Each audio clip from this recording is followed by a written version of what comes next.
कि ओढ़नी के रंग पियर। हमारा वीडियो अच्छा लगेगा तो सब्सक्राइब करिए, लाइक करिए, भुलाना नहीं भाई साहब। कि ओढ़नी के रंग पियर, ओढ़नी के रंग पियर, साथ जादू चला रहल बा। लागे जी जैसे खेतवा में सरसों फुला रहल बा।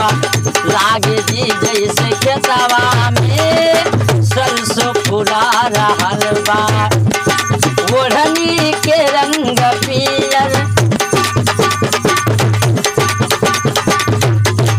ओढ़नी के रंग पियर, ओढ़नी के रंग पियर, जादू चला रहल बा। लागे जी जैसे खेतवा में सरसों फुला रहल बा। लागे जी जैसे खेतवा में सरसों फुला रहल बा।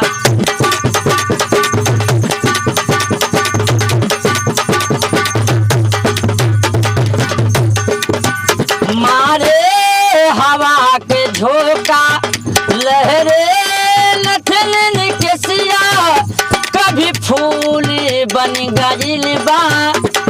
खुशबू से भरल देहिया किसरी के बनावट, बिजली गिरा रहल बा।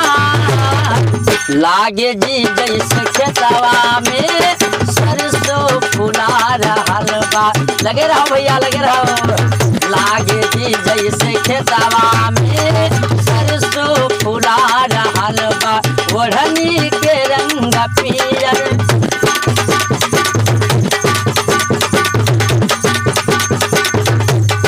कमेंट करिए, लाइक करिए, हमारे चैनल पर सब्सक्राइब करिए, भुलाना नहीं भैया। ये हमारे वीडियो पर अच्छा लगेगा।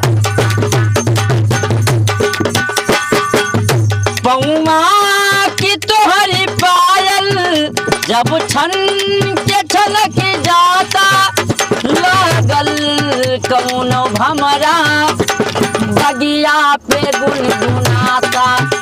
पौमा की तोहरी पायल, जब छन के छलक जाता, लागे कौनो भमरा, बगिया पे गुनगुनाता।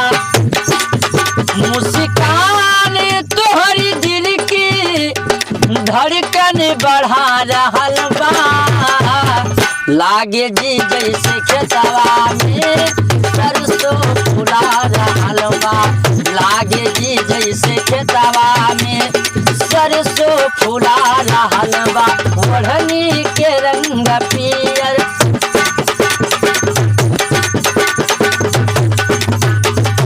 ओढ़नी के रंग पियर, ओढ़नी के रंग पियर, जादू चला रहल बा। लागे जी जैसे खेतवा में सरसों फुला रहल बा।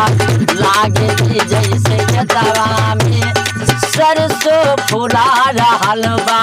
ओढ़नी के रंग पियर।